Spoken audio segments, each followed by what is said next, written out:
Ladies and gentlemen, Florida is still fighting a massive iguana invasion, and they said it actually got worse. Now, if you remember over the summer, I did a video on this iguana invasion down there in Florida, and they were allowing residents to kill these iguanas if they found them on their property. And then we didn't really hear too much about it anymore. Well, it's back in the news because they said it is a big nightmare down there with these things. So apparently they breed pretty quickly. And they're saying that these things are just showing up everywhere. They're just everywhere. Hundreds of them, thousands of them running around, not only around people's homes, but in public places too. So this is Fox News, December 12th, 2019. Iguana nightmare. Massive iguana population turns Florida into Jurassic Park. Hundreds of thousands of unwanted visitors are invading Florida homes and public areas. While these green iguanas seem to be enjoying the sun, residents are comparing their takeover to Jurassic Park. So this is just talking about someone's daughter visited and they took a video and played Jurassic Park music. Okay, so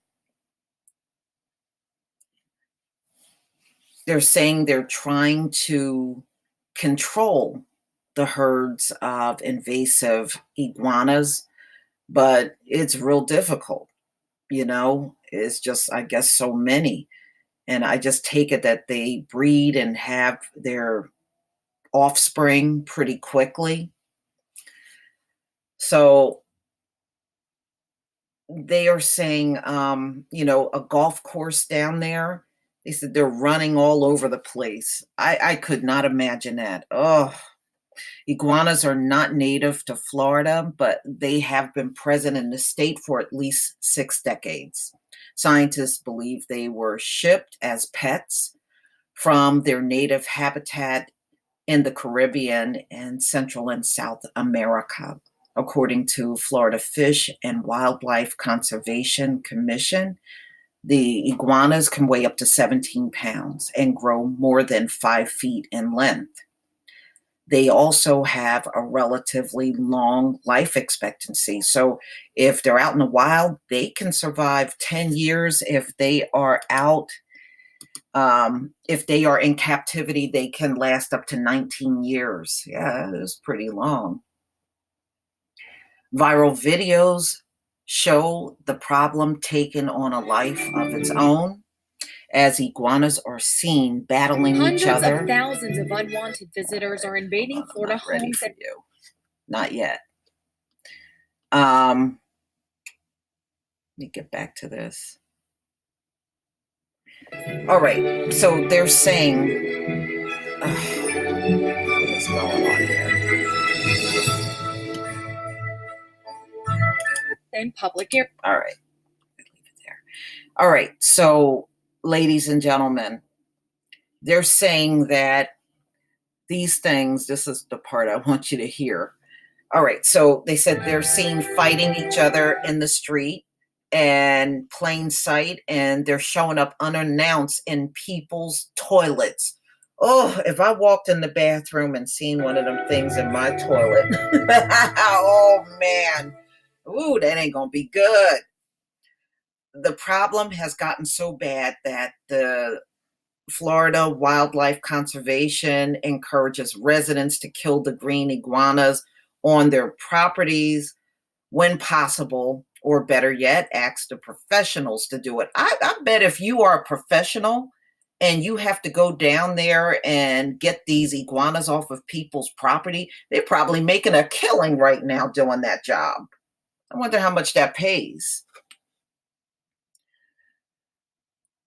We've had instances where we've removed them off of people's barreled tile roof. They're in their attics. We get calls frequently from them falling into people's toilets. Oh, digging underneath home foundation, defecating by a pool. I have lived in Florida my whole life and I've never seen it this bad. Perry Calado, co-owner of Red Line Iguana Removal. Yeah, well, I bet you're busy all day getting those things if it's that bad in Florida. So I guess this guy has a iguana removal service, says he captures up to 100 iguanas a day. Damn, that's a lot of damn iguanas. We have a lot of different ways of capturing them by trapping, snaring, and also using rifles and other approved methods. Biologists say Florida heat provides the perfect condition for iguanas to thrive. Yeah, I heard they don't do well in cold weather.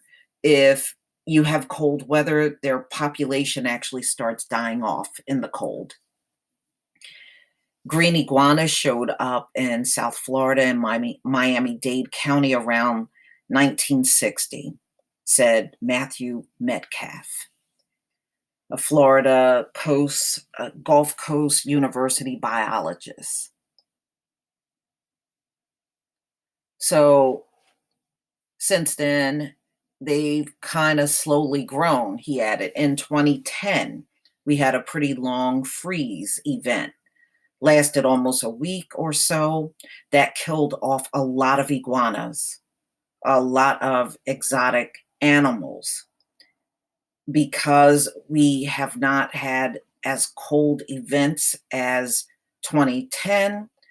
On a less frequent basis, we are starting to see more and more iguanas pop up because they don't have that pushback of cold weather to kind of kill off the population, Metcalf explained.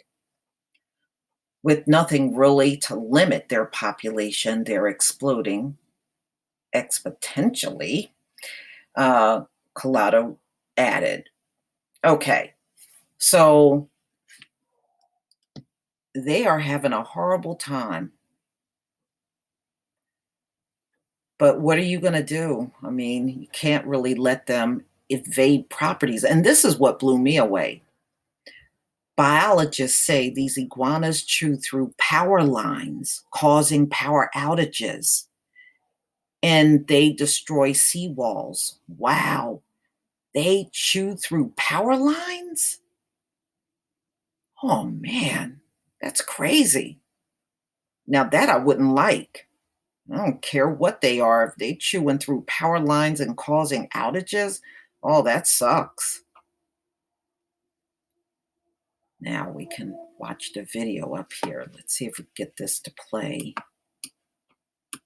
Visitors are invading Florida homes and public areas. While these green iguanas are enjoying the Florida sun, residents are now comparing their takeover to Jurassic Park. They'll go running and you see what looks like little dinosaurs running away from you. Golf course owner Dawn Brasic says she spends hundreds of dollars a year trying to control the herds of invasive iguanas littering her property. When you see hundreds a day as you're driving around our golf course, yeah, that's just not fun anymore.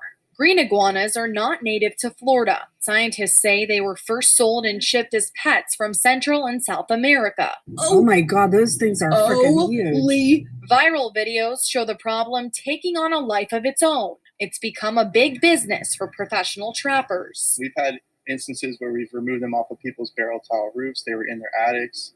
We get calls frequently for them falling into people's toilets, digging underneath home's foundation. Trappers use equipment like this snare to remove up to 100 iguanas per day. Biologists say the Florida heat provides the perfect conditions for the iguanas to thrive and breed. Because we have not had as cold events as in 2010 on a less frequent basis, we're starting to see more and more iguanas pop up because they don't have that pushback of cold weather to kind of kill off the population. The Florida Fish and Wildlife Conservation Commission is encouraging residents to kill the green iguanas on their properties whenever possible, since it's illegal for homeowners to let them go. In Cooper City, Florida, Alina Shirazi, Fox News. Oof.